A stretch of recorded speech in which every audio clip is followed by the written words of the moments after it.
Welcome everybody back into Nerd Sesh. As always, I'm Carson Bradburn. Alongside me is Logan Camden, and we just witnessed an absolute mind-boggling basketball game. The Indiana Pacers do what they have done at an unprecedented level throughout this postseason. And in this case, that is steal game one of the NBA Finals. It is another seemingly impossible comeback from them, and it is another Tyrese Haliburton game winner. They have one of those in each series up to this point. It just leaves you speechless, but they just keep doing it, man. What do you have to say about an incredible effort from Indiana to somehow win this basketball game? I'm still trying to piece it together in my brain, Carson. I mean, the Pacers lose the turnover battle by 18. They shoot 16 less field goals than Oklahoma City, and they pull this one out. Like, this makes no sense. They should not have won this game. And that's where I just have to praise Indiana's resilience. Oh my God, Carson, the composure of this basketball team, and how many, I feel like 27 to 28 other basketball teams that are in this situation at halftime after having this monumental of a collapse offensively, this many turnovers, would have just folded like some origami. And Indiana kept their heads up, they kept coming, and they kept generating open look after open look and spraying from behind the arc. I mean, the logistics of this is that Indiana's three-point shooting really kept them in this ball game. They outshoot Oklahoma City by 21 points from behind the arc in this one. And you just get some masterful shot making late from Miles Turner hitting some big shots, from Haliburton obviously hitting that one at the buzzer. But to me, it's their resilience, Carson. It's them making adjustments after halftime to not turn the ball over, because it was impressive that the turnover differential was this bad after the first half, but that the Pacers only trailed by such a little margin. Like, Oklahoma City should have been beating the brakes off of them with where that margin was. And I think that's what gave this Indiana team life, to say, hey, we had a disastrous first half, but this game isn't over. And Richard Jefferson beats it like a dead horse, but this is a 48-minute basketball team, man. He's right. You can't quit on them. You got to finish the job. The radioactive cockroach won't die, man. You can't kill the Pacers. Carson, this is as shocked as I've been at an individual basketball result, considering statistics and the circumstances, maybe ever, man. Like, to me, this is just a testament to Indiana's resilience, to the ability their defense has been able to reach in these playoffs, to their effort. I thought their work on the offensive glass was crucial. And, again, the three-point shooting. This has been the best three-point shooting team in the playoffs this year. And they kept generating open look after open look, and they were spraying them in the second half, man. This is a... And to do it in Oklahoma City is a whole nother thing, man. I mean, I just don't know how Indiana... It's like that meme from Breaking Bad, man. How does he keep getting away with this? I don't understand how Indiana's the cardiac kids, man. They keep coming back, man. You can't kill them. You really can't, dude. And like, this is unfathomable. This is the first game in playoff history where one team had more than 24 turnovers and their opponent had 6 or fewer. It's not the first time that the team has won under those conditions like Indiana somehow did. It's the first time that's ever happened, period. It's a historically unprecedented turnover margin in OKC's favor. And this was something we talked about a lot coming into this series. OKC is winning the turnover margin throughout these playoffs at the greatest rate that we have ever seen. But Indiana had been the second best in that category. So I felt if the Pacers wanted a chance to win this series, they had to basically play OKC close to a draw in that category. And instead, they have 19 turnovers in the first half of this game. That should be a death sentence every day of the week against an OKC defense that is the best we've ever seen at turning defense into offense, that is the best we've ever seen at turning opponents over, and they were executing all of that to a T. And it is only the Indiana Pacers, truly, only them, who could possibly find a way to overcome that. As you mentioned, the three-point shooting is incredible. They go 18 of 39 from deep. I believe that they make 6 threes in the fourth quarter, and OKC doesn't make a single one. So that's really where the disparity started to pick up, and that was huge to their comeback effort. But also, like, They cleaned up their process so much. They were so sped up in that first half. And OKC, like I said, is just a different defense, especially when they have Chet at the 5, which they went with for this game, which I thought was absolutely the right decision. Their speed is the best in basketball. Their ability to swarm is unparalleled. They have the best hands collectively of any defense I've ever seen. So, like, yeah, they're aggressive, but they also just take the ball from you in spots where nobody else does. Like Caruso, Kaysen, Dort, SGA, J-Dub, all these guys have an ability to target the ball, and they're stripping Miles Turner, and they're totally flustering Obi, and they're even taking the ball from Hallie. And then the Pacers settle down. They take excellent care of the basketball in the second half. And I did think that they were able to capitalize on OKC's aggression some. I thought that they were able to get some really good corner 3 looks when OKC was aggressive with their help. They were also able to get some kickouts for some good looks from deep off of offensive rebounds. And then you just have incredible shot making from several guys. Like Aaron Nesmith gives you 3 triples. Again, he's been lights out this entire postseason. Really, it's Obi Toppin, man, who goes 5 of 8 from deep. He made a couple of really bad mistakes early, but more than redeemed himself with his ability to just shoot the 3 at such a high level. This is what makes this Indiana team so special, man, because OKC is normally so aggressive and they're so keyed in on taking away the opposition's stars and having those guys in hell. And like, you look at the stat lines for Siakam and Hallie, and they're not bad. Like, they only have 4 turnovers combined. They're not inefficient from the field, but they don't have their normal scoring volume. They only combine for 33 points, but that's just not as big a deal against this Indiana team when they have so many dudes who can knock down these shots off the catch, when they have dudes who can put the ball on the floor for you in a big spot. Miles Turner makes a couple of really big jump shots down the stretch in this game, and they just hang around and they just keep coming, and you can't break their will. And it's truly like nothing I've ever seen. They are among the greatest competitors that I have ever watched. They are doing stuff that we have never seen with these comebacks, with these clutch wins. Just absolutely incredible. And one area in which I think they deserve a ton of credit, because you look at their offense and they put up 66 points in the second half, and that is massive to them winning this basketball game. But the only reason that they were in this game at the half with 19 turnovers was because their transition defense was so damn good. Dude, I think they scored 6 points off transition in the first half off of all of those, or no, 9, excuse me. It's ridiculous. 25 turnovers forced. It ends up being a 25-7 differential. I thought it was 24-6. Still a plus 18 margin. OKC scored 11 points, man. This is a team that is normally generating like 1.3 points per possession off of turnovers. I mean, it's the most efficient offense in basketball. They're the best we've ever seen at capitalizing off of that. And Indiana took that element somehow out of the equation, even when OKC was turning them over and over and over again. I think that that is a hugely important part of this performance, just as much as the offense in the second half. Dude, and they held Oklahoma City to under 40% from the field for this whole game. Yeah, absolutely. It is a good defensive effort. I also think you look at the Thunder down the stretch, and like, man, Shai had to make that last shot for sure. And there's the possession where he hesitates when he's got Nembhard matched up with him, and he passes out to J-Dub late in the shot clock, and J-Dub really can't make anything happen, and he forces up a tough shot. Like, I thought that Shai was masterful for this game. Honestly, I put zero blame on him for this loss outside of literally that one shot. But other than that, like, he was single-handedly almost keeping OKC's offense functional. If we're going to look at the flip side of this and say, where do you put the blame for OKC? Who does that fall on? Definitely J-Dub is really high up there for me offensively. I mean, I think shooting in a big way just overall for Oklahoma City. And we're talking about Obi getting hot.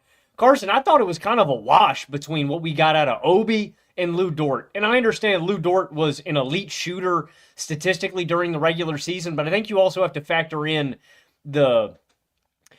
what's the word I'm looking for? Like the caliber of the shot he's getting. He's getting high quality looks because they're content leaving him open.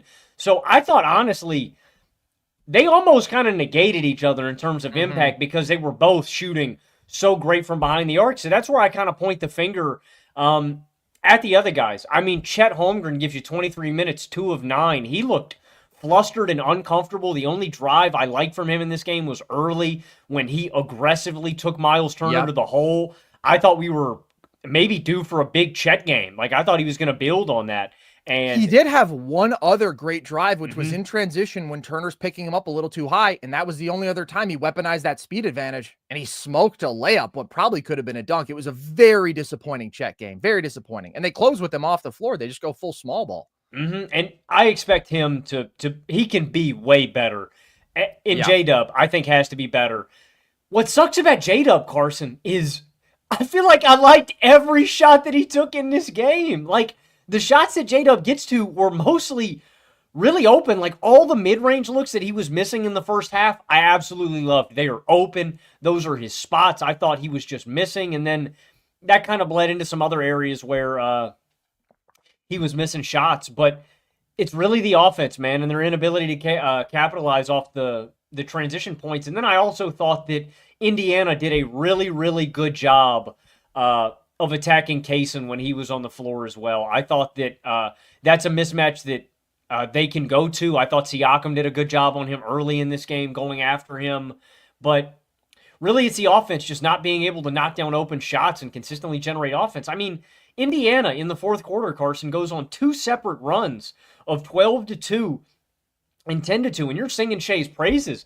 I don't think we can sing him enough. Like, I get that he misses a free throw late in this game that he has to make. He misses that shot over Nembhard that he's also got to make. Like, that's his spot. He's just got to hit that shot. But I thought Shai played masterfully. Like, I thought this was a great Shai game, even though he's under 50% from the field. Like, he's their only source of offense. So the other guys got to step up. And this is just one of those games, Carson, where Indiana can erase that margin with elite three-point shooting, with hustle, with heart, man. And they had to win this one. With how Oklahoma City shot from behind the arc, with how the supporting cast outside of Shai performed offensively, this is a game that you feel like you have to win if you're Indiana, even with the dramatic turnover numbers. Like, you got to capitalize on a game like this where the rest of OKC's offense isn't going, and they do just that. That, to me, is the biggest thing about OKC. And unfortunately, I'm not going to say this is as bad as it can get, but I feel like this is close to the offensive floor for OKC. I would agree. At the same time, they're not going to win the turnover margin by 18 again in this series. Fair. The extent to which they dominated the possession battle overall, like, you have to win that basketball game. Where I do want to give Indiana credit is down the stretch, they were dictating the glass. And I think that they secured the last 5 offensive rebounds of this game. So they were able to keep OKC off the glass, and they were able to take advantage themselves. That's where I think that Siakam deserves some credit. He has 4 offensive rebounds, including a big one late in this game. And Miles Turner has 5 offensive rebounds. So their bigs were able to capitalize a little bit more. And they actually won the straight up small ball minutes, which ended up being huge because that's basically how both teams closed both of these halves.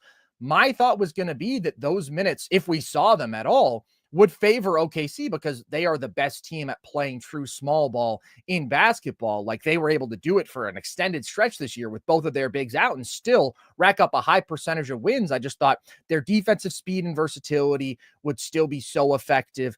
Their offensive skill, I thought the ability to have that sort of spacing around Shai would probably give them the advantage. But instead, Indiana goes +7 in just the few minutes that we saw both teams go without bigs, or at least OKC go without their bigs. So that was a very interesting win for Indiana. But yeah, in terms of blame for OKC, I think you put it on Chet and you put it on J-Dub because there are a number of other role players who I think really stepped up. I thought this was another great Caruso game. I thought that Lou Dort was fantastic. I thought that you got some really good Isaiah Hartenstein minutes actually in this one. Isaiah Joe comes in and knocks down a couple of shots. Like, for the most part, guys did their jobs.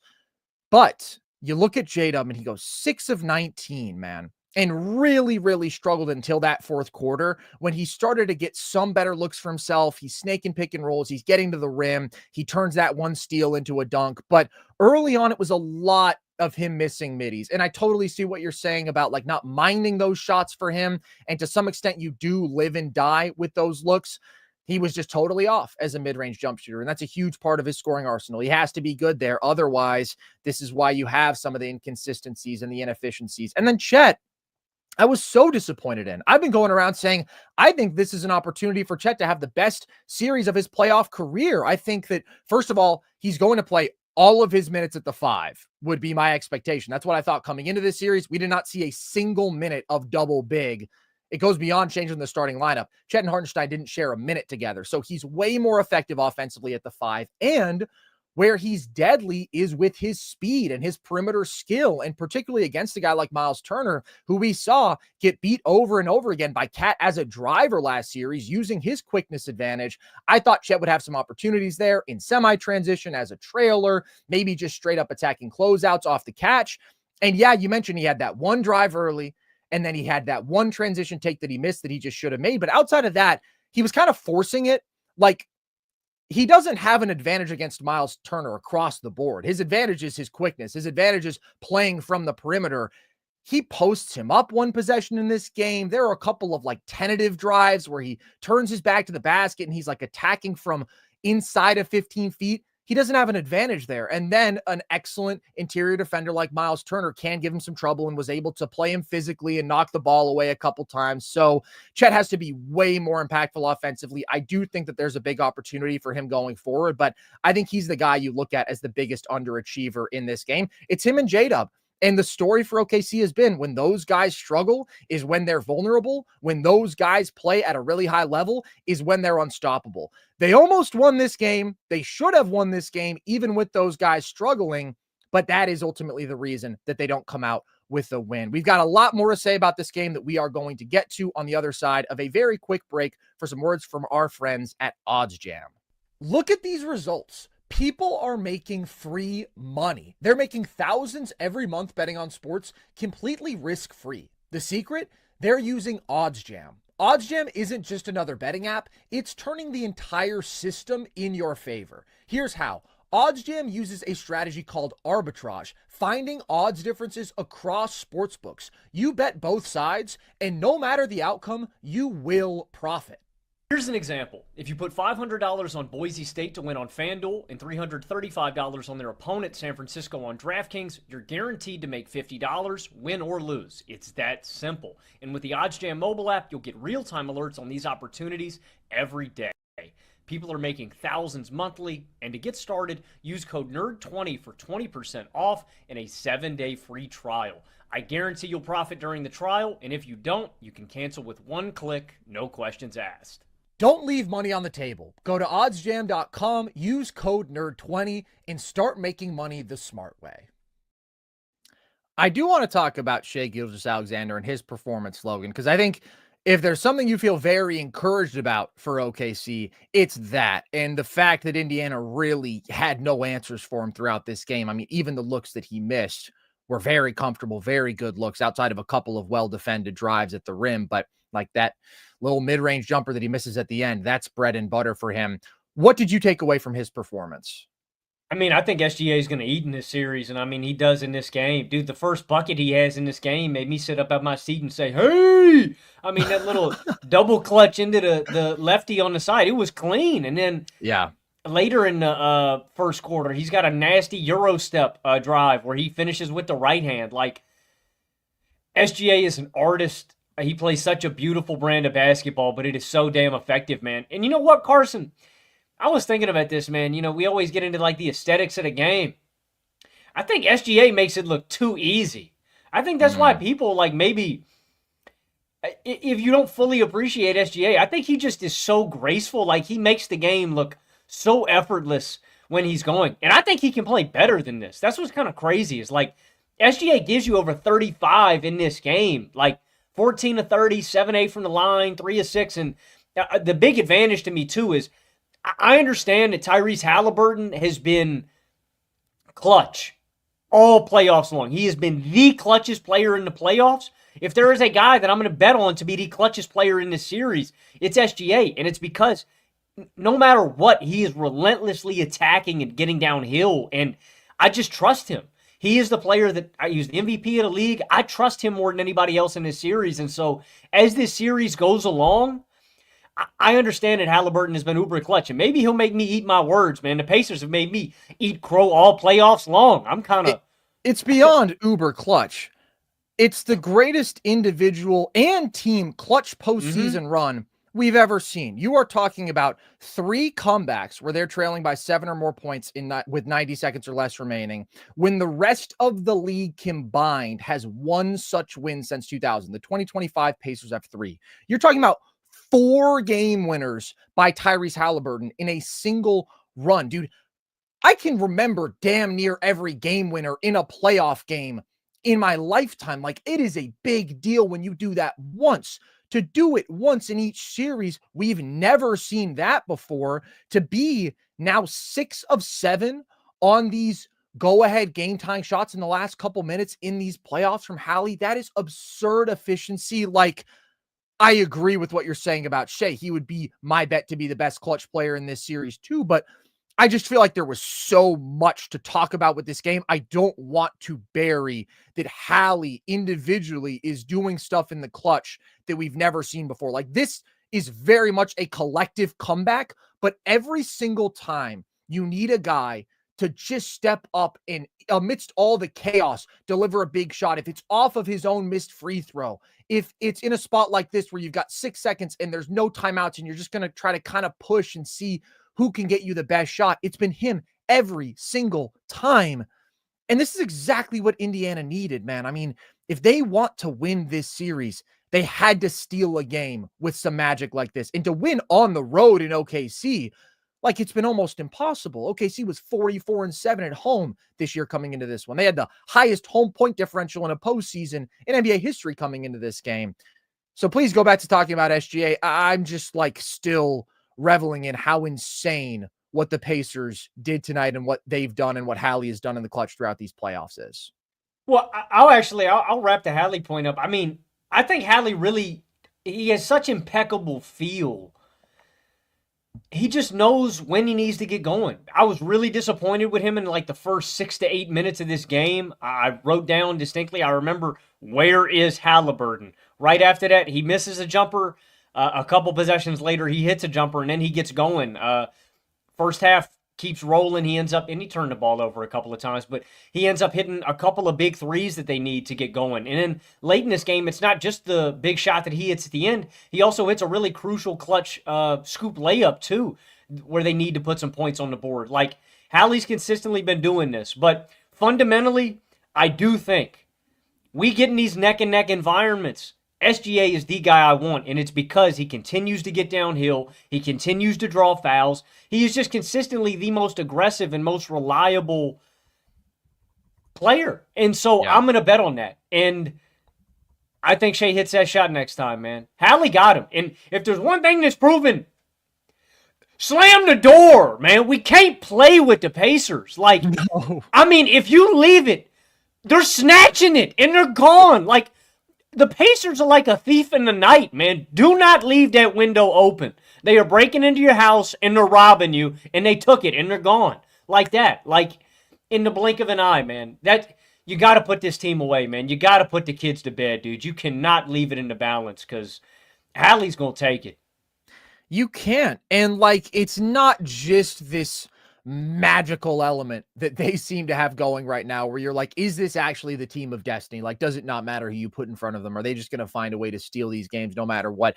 They truly are best equipped to engineer these comebacks for a couple reasons. I think their ability to play with pace so consistently, their ability to generate easy offense, especially in transition, is incredibly valuable. Their ability to get quick yet quality shots up late in games is extremely valuable. That's where you see who is more comfortable playing with 6 seconds left on the clock, no timeouts, than the Indiana Pacers, man. They thrive in that early offense over and over and over again throughout these games.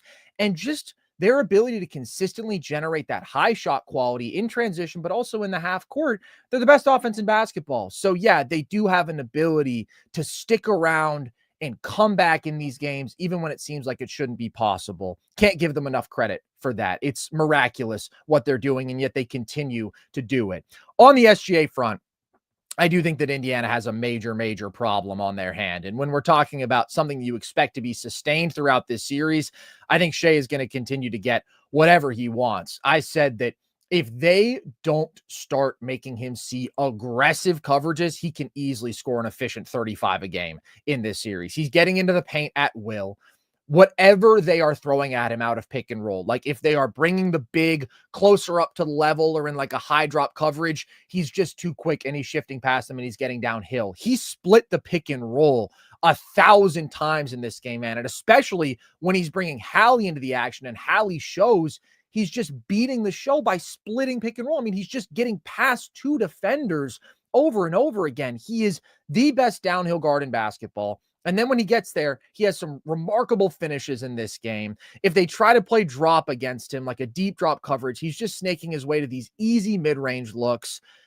Another counter when Hallie comes up and shows is they had Kaysen slip and roll a couple times, so he got a couple of really good looks around the rim. Like, that's another positive indicator for OKC. They were so much more successful targeting Hallie, so much more successful than New York ever was. I thought that they were very intentional and smart about that, and they were effective in doing so. And then against his primary defenders in isolation, like Nembhard, Nesmith, neither one of these dudes can keep him from getting to his spots, from creating a ton of space for mid-range. Like, this was an insane scoring display from SGA. He gives you 38 points. He also does it while protecting the ball exceedingly well with only 2 turnovers. And he made a number of elite defensive plays in that first half. I mean, he has 3 steals in this game. He had a strip on Hallie. He was bothering Siakam and Turner off switches. So, like, he was so far above everybody else on the floor. He played like one of the greatest guards ever, one of the best scorers to ever live in this game. And that's where I think you're disappointed. If you're OKC, you're extremely disappointed that you lost this game because you squandered such a gem from Shai. But it's a gem that I think he's very capable of replicating. I do think, even though, like, again, when they're showing, there are some instances in which they're sending multiple bodies at Shai, but overall they weren't super aggressive. They were able to limit the easy offense that he created for his teammates compared to what we've seen over the last couple of series, where he's averaging north of 8 assists a game. Personally, I still think it's a major problem if Shai can get 38 this easily against you. I think that that is about as big a problem as you can have. But Chet, J-Dub really struggle. OKC only has 13 assists in this game, and Indiana has 24. So you do see the contrast of Indiana's ability to consistently get the ball to the right spots in the corners, create offense as a team, whereas for OKC, the burden really was on SGA over and over and over again as a scorer, and he did a great job, but his number 2 and his number 3 were not nearly up to snuff. Yeah, and I think some of that assist number 2 is due to, like, guys just missing shots, too. I thought SGA generated some good looks that guys were just missing. What do you, I know we talked a lot about this in our preview content, Carson. What did you think about Dagnall's decision to start Kaysen, and is that something you would do the rest of the series? So absolutely, I think it's a no-brainer to take Hartenstein out of the starting 5. Personally, I would go with Caruso in that starting spot over Kaysen Wallace. I was not at all surprised that they went with Kaysen because he has been like their default starter when they go with the single big lineup all year. Caruso only started 3 games, so clearly Dagnall has a preference to bring Caruso off the bench. The reason that I want Caruso starting is because I think that he's a better basketball player all around, but specifically his ability to switch on to bigger forwards like a Siakam, to switch on to Miles Turner, and even to take on Siakam as a primary assignment. Like, he's just such a freak in his ability to guard these big forwards. We've seen it throughout the playoffs with Triple J, with Jokic, with Julius Randle, whereas Kaysen, great defender, but doesn't have that same level of strength and physicality. And so you do see him getting targeted on a couple of possessions early in this game by Siakam. I thought that Kaysen improved defensively as this game went along. To me, the most important thing that he has to do is keep Siakam from getting the ball. Because once Siakam gets the ball, you probably have to send that double team, or you have to hope that Chet is deterring him from a drive. And so he's just going to put up a mid-range jumper, and maybe he misses, but Siakam's pretty darn good at those turnarounds. But there was a possession where Kaysen was much more physical with him, like forcing his catch point way further out. And so then Siakam tried to counter that with a back cut. And that's where the OKC swarm is such a factor, because you float a pass to a cutting Siakam, and guess who's there to blow it up? It's Alex Caruso. So I thought that Kaysen did a much better job of not being targeted defensively as this game went along. That being said, he's still more of a target than Caruso. I trust Caruso more as a shooter, playmaker, driver. Kaysen's really good. I just think that Caruso is the better basketball player. But I do think absolutely going with a guard instead of Hartenstein is the right decision. We've talked about this. You want to be as fast as possible. You want to be as switchable as possible. I think if anything, OKC can lean into switching more. I think that they can do more actual 1 through 5 switching.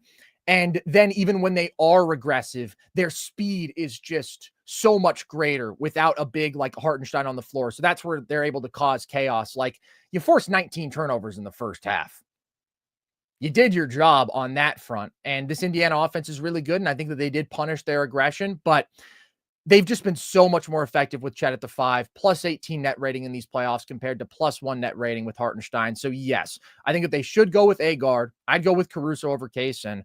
And I do want to give props to Caruso. Like he gave you some great minutes in this one, especially in transition. He is just so opportunistic. He's getting to the rim over and over. That one from J-Dot was sexual. It was a beautiful pass into a really tough finish on the right side from Caruso.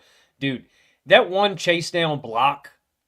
Yeah. It's just such like on Mathurin, the veteran instincts on display. Caruso walls up Siakam at the free throw line. Then they do a DHO where he switches on to McConnell. McConnell swings it to Mathurin, and Caruso is froze on McConnell for a second, and you realize Mathurin has the strength advantage on the low block and immediately blitzes right to the right block and just sends it. Like, he's just one of the best defenders on the planet. And also, in me going with Caruso, like, it's no shade at Kaysen. I thought Kaysen did play better as the game went along, but basically in all areas, playmaking, shooting, defense, I just favor Caruso, and especially instincts and feel. I thought you saw a couple moments in this game where SGA's talking up Kaysen and trying to do this, dude. Mm-hmm. Caruso's been here before. I just trust him more on a stage like this and to make... I mean, he's awesome. He's just a great player. Like, I think he's their best player to turn to. The one issue I did have with Dagnall, I didn't think they should have closed the game like they did, Carson. I would have had a big out there at least. Like, I thought that was a mistake, the fact that the Pacers were able to eat on the board so much. So that is the one thing that I'll get on Dagnall for. I thought that was a mistake. I agree. Chet wasn't playing his best, but at the end of the day, he is such a freakishly fast big that, like, I would just want to have that rim protection. You have Siakam clean up an offensive rebound and just lay it right back up. I don't think that that necessarily happens with Chet Holmgren on the floor. So I get that he wasn't playing his best, but I agree. I would want to have him out there for his two-way skill set still. So I agree with that criticism. But man, Caruso was great in this one. He gives you 11 points, 2 offensive rebounds, 3 steals, 2 blocks, just like a classic gem from him. Even though he didn't shoot super well from deep, he's confidently taking those shots. And then Lou Dort, dude. Oh my God, 4 steals, 2 blocks, including an incredible vertical contest on Aaron Nesmith. And he knocks down 5 threes and he draws a couple of offensive fouls. Like, if you get that game from Shai and that game from Dort and that game from Caruso, you're thinking we win 90+% of the time, not even accounting for the insane turnover margin. But this is what Indiana does, dude. And I do want to give credit to some of these Pacers role players because Miles Turner, again, made some big shots. Mm-hmm. He made some big plays on the offensive glass. He made some big plays around the rim. Dude, Miles Turner put up a turd in the first half. Oh my gosh. Like, I thought Turner was... banks in a 3 when you need it. I mean, that was all luck. I've hit that shot too, bro. You don't intend to ever bank in that shot. But, I mean, shout out. Sometimes it's better to be lucky than good. But I will say he got better as the game went along. It was a really ugly first half, but he got going. McConnell too, dude, I thought was great start to finish. I don't know if there's anybody who can keep up with McConnell's quickness on OKC, man. He's fast, especially like when you give him a lane with a high pick and roll, dude. Yeah, well, there's the one possession where he gets right to the rim just because iHeart is respecting Turner's gravity as a popper. Like, he just leaves that lane for TJ because he doesn't want to allow the pick and pop 3. But TJ played a good game for sure. But Andrew Nembhard, man, like, not a factor offensively for most of this game. And then he steps up and gives you 8 fourth quarter points, hits a huge step back 3 over Shai. You got to give credit to Nesmith for 12 boards in this game. And again, he made some really big triples when they needed them. So as always, it's a collective effort. I mean, the depth for both of these teams is so great. And the lineup versatility is so interesting. Again, we're seeing small ball against small ball. We know that these are teams that have versatile options in terms of the bigs who they do want to deploy. Really, really cool stuff. And like I said, I thought that Hartenstein played well. Like he was targeted some defensively, predictably so, He but was doing work on the glass, man. doing work on the glass, set some great screens. I thought he was doing some nice facilitating. He had a great take off of a That fake handoff. yeah, that was nasty.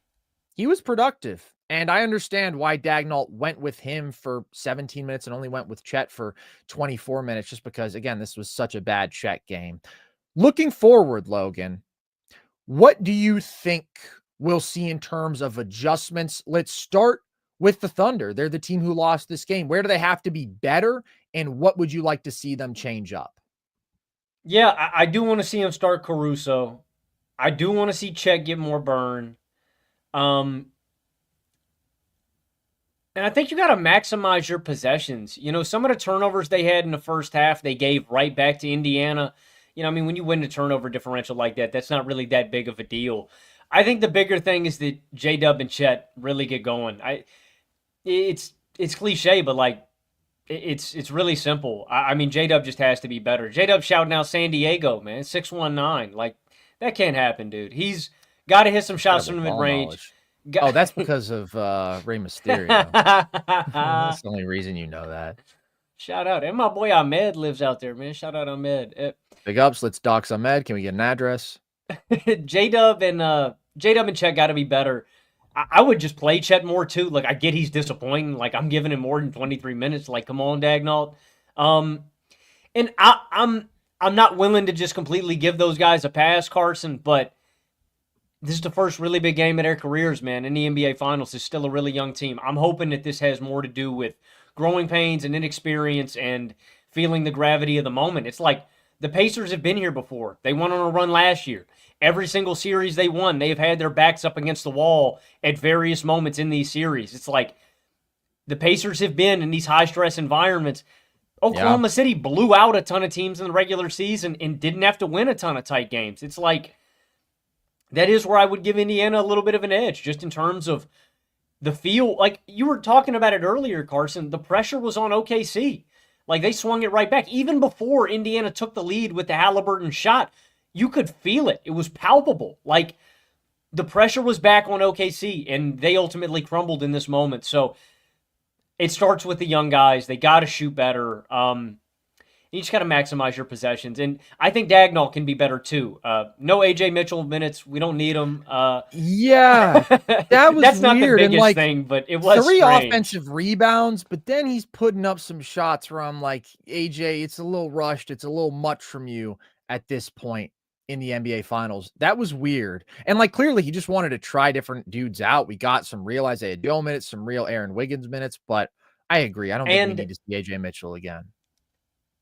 This isn't as big a deal, but I think OKC's transition defense has to be better for all 48. I did think late in this game, in the third quarter, in the fourth, Indiana was doing a better job of getting up and down the floor and manufacturing those opportunities. It's like other teams are going to let you off the hook. You can't do that against Indiana. So pretty minor things. The big thing is obviously Dub and Chet, but I'm playing the bigs more minutes. I'm not letting Indiana dominate the glass like they did at the end of this game. I'm turning to Caruso more. Some very minor things. And I still think we're in for a great series, man. I think this is going to be a battle. I'm in a state of shock, bro. I feel delirious right now, Carson.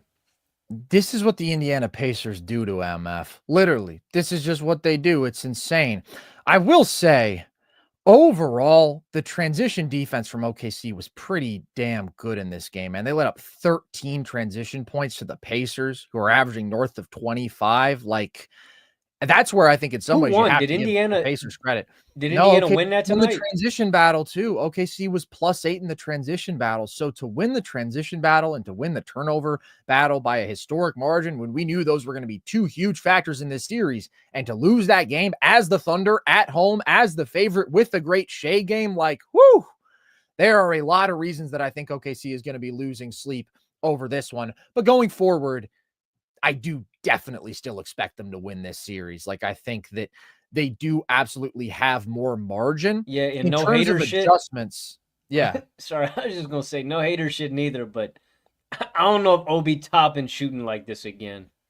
No, but I do think that if I'm OKC, and I have mixed feelings about this because their aggression is part of the reason, absolutely, that they forced 19 turnovers in the first half. At the same time, a lot of that was just dudes on an island swiping and taking the ball. It's a combination of the swarm and incredible individual defense. And it's something that they do at such an insanely high level. Speed offenses up, force them into mistakes. And part of that is their ability to fly around and recover with their speed. But my inclination coming into this series was we would see OKC switching 1 through 5, or at least 1 through 4, and staying home more and trusting their ability to defend on an island a little bit more. And instead, I thought that they were still helping very aggressively. And like, that's where Indiana beats you in this game. It's not with their scoring inside the arc, it's with their 3-point shooting.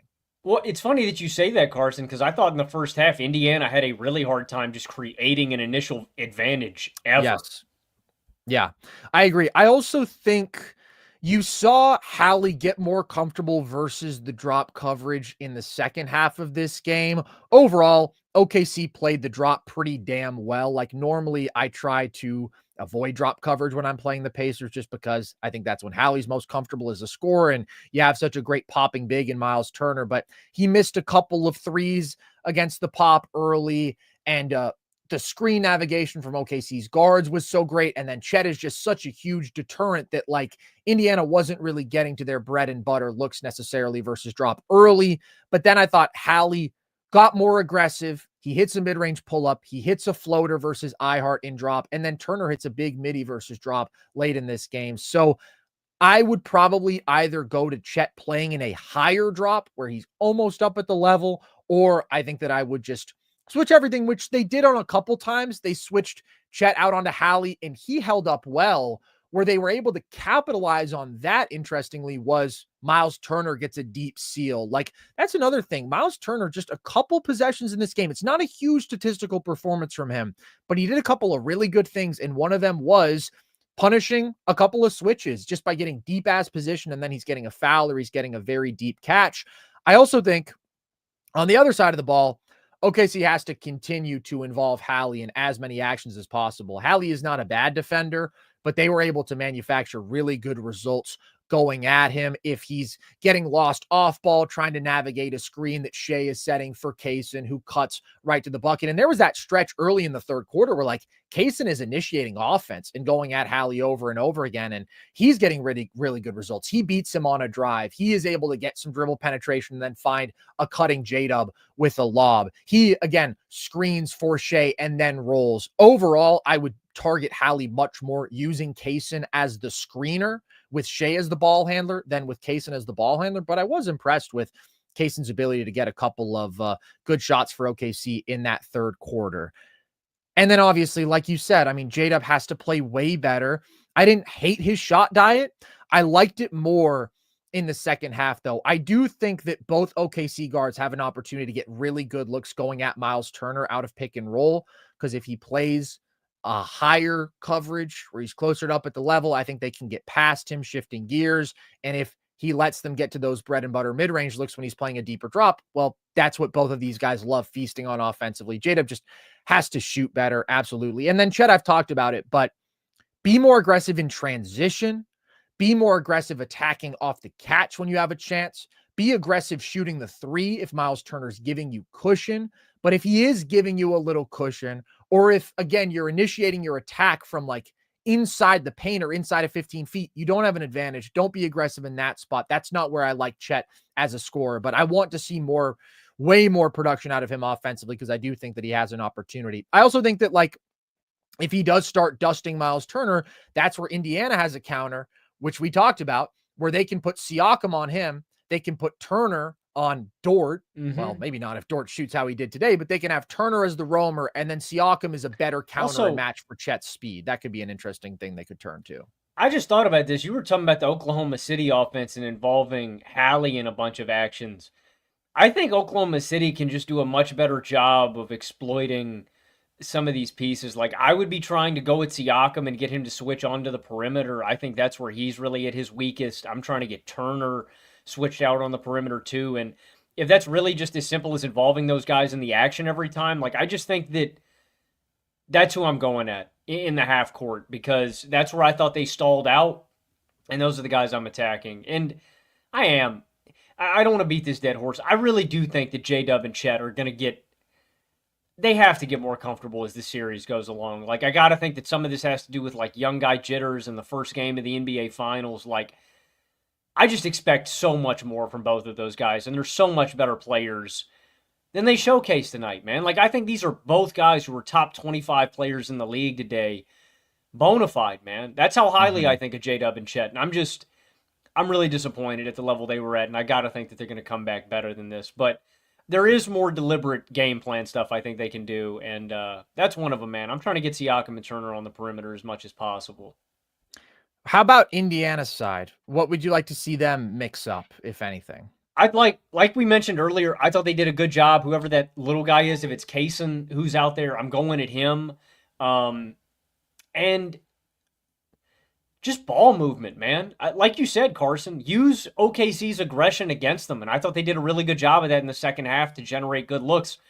Good ball movement is always going to beat dribbling any day of the week. And what I mean by that is just it's more valuable.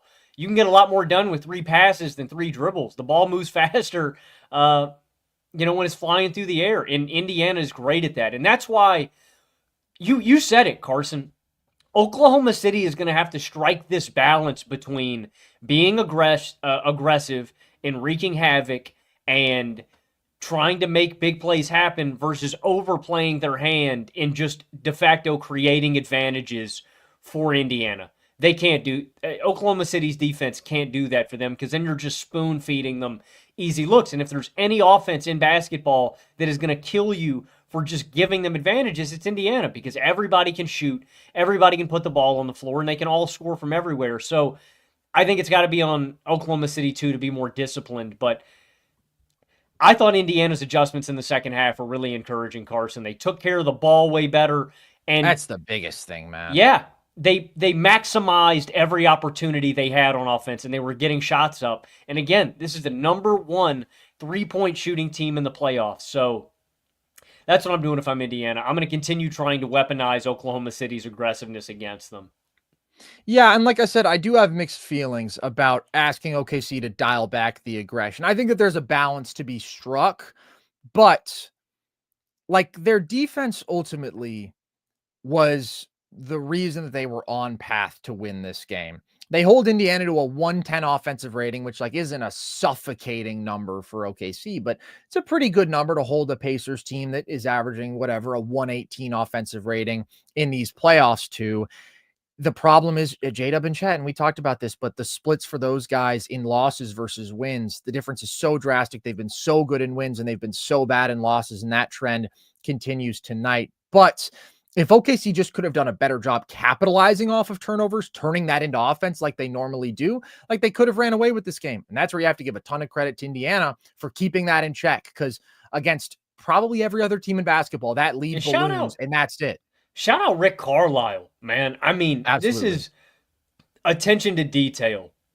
That's what I took away from the Pacers. I mean, he had them ready. And to beat a team like Oklahoma City, again, they only pulled this thing out by 1 point, excuse me. But hats off to Carlisle. Like, it's just so detail-oriented, so deliberate. And I liked his calmness. Like, you saw him talk at halftime. Like, he never looked... Again, I keep using this word with Indiana, but composure, man. This team is so composed and controlled, and they know how to weather the storm, man. And I think Haliburton deserves a lot of credit for that as the team's leader, but I think Carlisle deserves a lot of credit for that too, man. He's been here time and time again, early as an assistant coach, early in his career, as a head coach with the Mavericks, as a player, and now he's back here with Indiana, man. Credit to him. I thought he won the coaching battle in game 1. I would agree with that. I don't think that there's a ton to say necessarily about Indiana's offense. I do think that like they have to be selective about when they try to get Siakam the ball attacking mismatches, because when he's got a Case and Wallace on him, like that can be their best offense. It can also be a very scary position where they turn the ball over. So I thought that there was a great possession where they cleared the side early and they were able to get him a clean ISO against Case. And finding opportunities for him while limiting the risk that you have and even getting him the ball, I think is going to be an important balance for them to strike. And this is an unremarkable Hallie game, but I didn't dislike his approach. Like, I actually thought that even though he only has 13 shot attempts, he was kind of aggressive as a scorer. Like, when the windows were there, I thought that he was able to capitalize on them. The windows are so brief against this OKC defense because they're so fast, but he hits those 2 threes, both like either in transition or semi-transition, where with his release, it's not super easy for him to get these looks off against an OKC defense that is this fast, but he's faking defenders. He's using pass fakes to free himself up, and then he's speeding up his release. They remarked on like how his release point was higher on a mid-range pull-up. So he's finding opportunities to get his shot off. He's not going to force it, but he shouldn't force it. I think that that just has to be his understanding throughout this series, that like the windows are going to be slimmer. And so he has to be quick and decisive as a scorer. I also think that this is an adjustment for the entire Indiana team. Like, the routine is no longer routine against OKC defensively. You cannot be as nonchalant dribbling the ball. You cannot be as nonchalant with your entry passes. You cannot be as nonchalant trying to find cutters, getting into any of your actions. Like, everything is a lot more dangerous against a team this fast, this aggressive, with hands like this. I thought that they really figured that out in the second half. And this is something I've talked about with OKC before. I think there's an adjustment period for that, because you're like, okay, I can't do this thing that I can normally do just fine. And Indiana kind of locked in on that pretty quick. I mean, it was after a 19 turnover first half when it felt like doomsday scenario, but they were able to snap back and they were still able to win. And that's so impressive. Offensively, I feel good about the Pacers, man. They do what they do. I think that they won't shoot as well going forward from deep, but they got to the right shots. It's really the other side of the ball where I think that they probably have to start blitzing Shai. Maybe you disagree with that. Maybe you think that like the strategy worked today because he wasn't able to really get his teammates involved. But I just think he is unstoppable as a scorer, and he's going to get whatever he wants. And I would be more inclined to forcing him to beat you as a decision maker and forcing his teammates to beat you with their shooting and their play finishing. That being said, there are a number of times where they're bringing 2 up to the level with Hallie showing, and he's just getting past them anyways. And it's not a blitz, but it's like still dedicating 2 to Shai 30 feet from the basket, and he's beating you for that all the same. But that's my biggest concern for Indiana, is what the hell they do with him. And then if J-Dub and Chet get their heads out of their asses and play more under control and play smarter and shoot better, I think you might be in some real trouble in terms of getting stops. I'm not as worried. Like, really? I don't know. Like, I do think J-Dub and Chet are going to play better, but to me, it's like, I just think Indiana needs to protect the ball better for the rest of the game. Like, if they can clean up, if they can, I think they can commit 10 less turnovers in a game. I think if they can get down to like 14 or 15, like, that's still not a great number, but that's 10 less than they had. A good number game against OKC. Yeah, that's a good number against OKC.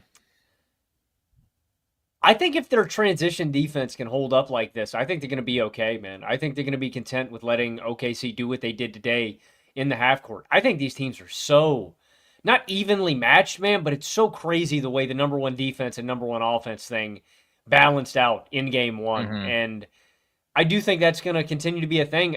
Indiana, Carson, just has to keep all these games close ultimately, which just means that their defense just has to be good enough to keep them in these games into the third and fourth. I'm not much as worried about them defending in the half court as their transition defense holding up as much. If they can defend like this in transition, all bets are off. I think Indiana's going to be close in all of these games, because that was the biggest difference to me. The fact that, and I will say, that number isn't misleading in the sense that Indiana's transition defense wasn't that great. They were great, but they also did have a lot of dead ball turnovers where there just weren't opportunities to score in transition, where it was, opportunities that Oklahoma City couldn't have capitalized off of. They held the Thunder to under a point per possession in transition. That's really good. Impressive. Like, for context, in their wins against Minnesota, or in 4 of their 5 games against Minnesota, they're at 1.3 or 1.4 points per possession. So that's very good transition defense. Very good. And it was vital for them in this game. Do you think Indiana has a chance to win this series, Logan?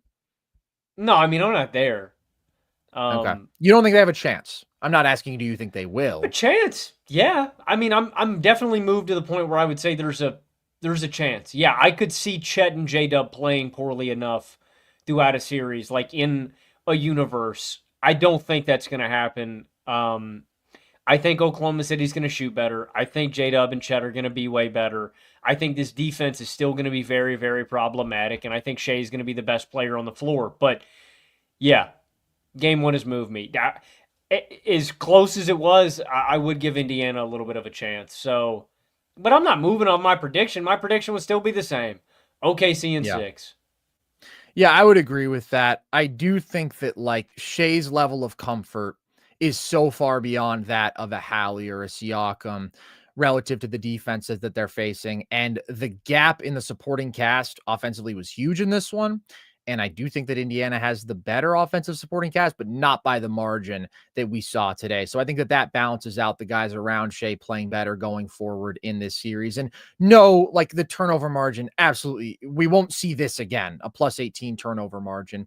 But I do think that OKC is going to win that throughout this series. I do think that they're going to win the transition margin. Like those are things that they've done at a special level, but I think that they'll be closer than they were in this one, especially obviously the turnover margin. That's why I've thought that Indiana is the best matchup for them. They have the most consistent offense in basketball. They have the most weapons. They are the best team outside of OKC in the transition and turnover battle. And that means that they are going to be in pretty much all of these games in a way that nobody else has been against the Thunder. Even Denver, pushing them 7, got blown out twice. So that does give Indiana an opportunity to steal games in the clutch. That's exactly what they did in this one, and it's exactly what they needed to do to have a chance. That being said, I do still feel more confident in OKC's formula going forward, much more confident, and I would still take them to win in 6. What? Largest blown lead in the fourth quarter of a finals game since 96, man, tonight. Wow. What was the lead up to in the fourth? Like what 15. was it at its highest? Another 15-point comeback in the fourth quarter for the Indiana Pacers. Just unbelievable. Let's get to our super chats because Indy Merchant Sam says, what the Hallie? There are no more words, man. The Heliante, bro. What the Haliburton? I love Tyrese Haliburton, man. Yeah, so do I. He just makes me feel things like somehow, even though Indiana, if I'm not mistaken, did not lead that entire basketball game until the final 0.3 seconds, I felt like Hallie was going to make that shot. He's just on that kind of run. They're on that kind of run. Like sports really can be magic. You know, we can talk about all the X's and O's and this starting lineup and this defensive scheme. What if Tyrese Haliburton just refuses to be denied of a fucking championship? Have we considered that? Because maybe that's the case. Not enough. I definitely haven't considered it enough. Okay. Connor says Shai's true shooting percentage in these playoffs is 57%. Why doesn't he get the same efficiency knocks that Tatum gets, including from you guys? Can I take this one, Logan? I have a lot to say about this one.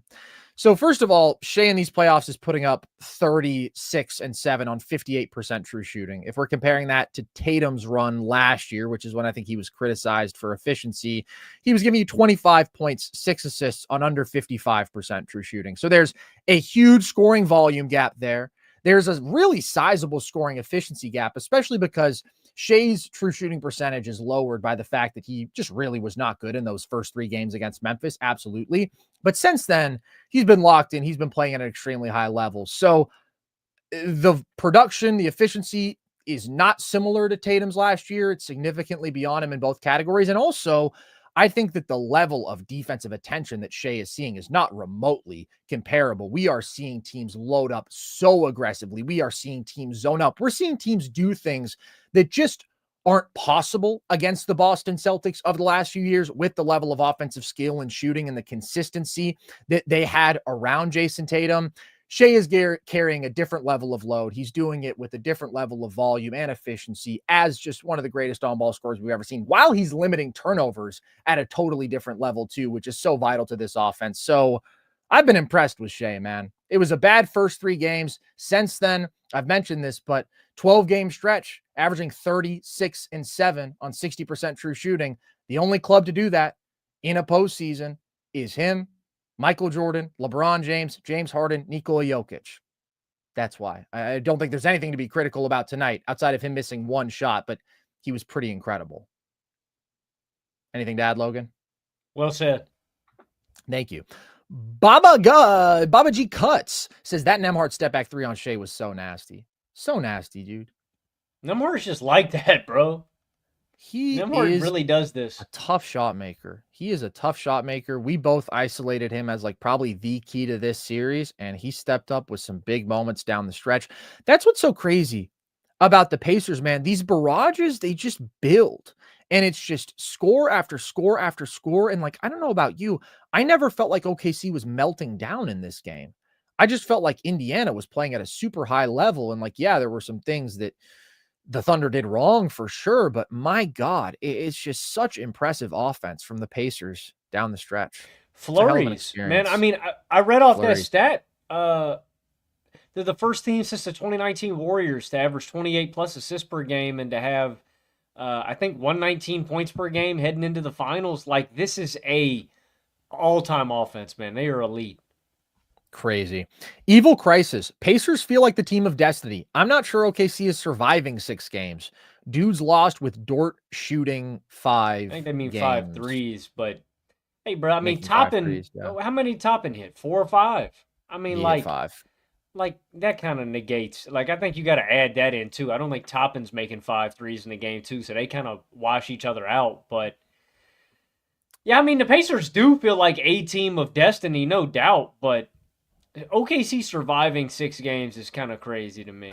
Yeah, that is crazy. I mean, we're definitely going to see some game 1 overreactions when one team was in commanding position for the vast majority of this game. And that team won 68 games, and that team was top 2 in net rating in a regular season in NBA history. Like, the Thunder are still a strong favorite in this series, in my opinion. This was what Indiana needed to open a door, to give themselves an opportunity.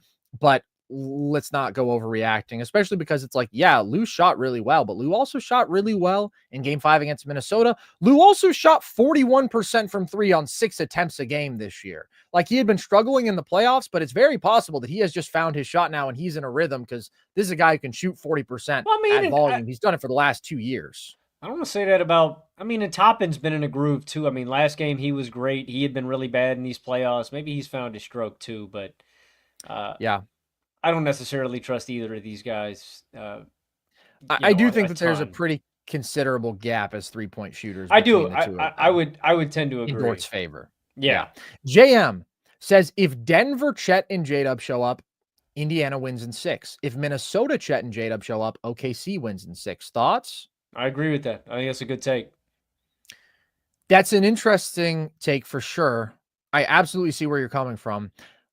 I can't see OKC not at least getting to a game 7 in this series. I just think the floor that Shai is providing for them, that the defense is providing, that their ability to win the possession battle is providing, their depth, it's so damn high. Like, they're just not going to get outclassed in any game, you know? And like I said, Indiana, I think, has the best chance to stay competitive in every game against OKC, but OKC clearly has the highest floor that we've seen of any playoff team and the highest ceiling. So their floor is when Chet and J-Dub are bad, and that's still a team that can win basketball games against elite competition. And then their ceiling is when Chet and J-Dub are great, and that's the point where they're basically unbeatable. I think that Chet and J-Dub end up somewhere between the two, and I think that that probably means OKC wins in 6. That would be my inclination. But if there is a world in which OKC loses this series, it's going to be because Chet and J-Dub don't perform up to expectations. Like, this is what I said coming into it. It's going to be that, and it's probably going to be because they don't shoot super well from deep as a team, and they get outshot from beyond the arc by Indiana. But I do think they have really good opportunities to create good 2-point offense in this series. I think that we saw that, and they just have to be better at capitalizing on it going forward. These playoffs, Logan, unbelievable. How lucky are we? Blessed. Motherfuckers want to talk about ratings, bro. Rate that. Overrate that. One of the best basketball games I've ever watched. For real, bro. Like, what the fucking... It gets a spot in the top 5 for the best Pacers games in these playoffs. Ridiculous. The NBA is in an amazing Dude, place. This matchup is amazing. I can't believe people wanted to hate on it. Pacers are the reason these playoffs have been so special, man. Huge part of it. Huge part of it. This is like one of the greatest Cinderella runs we've ever seen. And like I've I'm not even said, so sure it's a Cinderella run no more, man. I just wonder if this is who the Pacers are.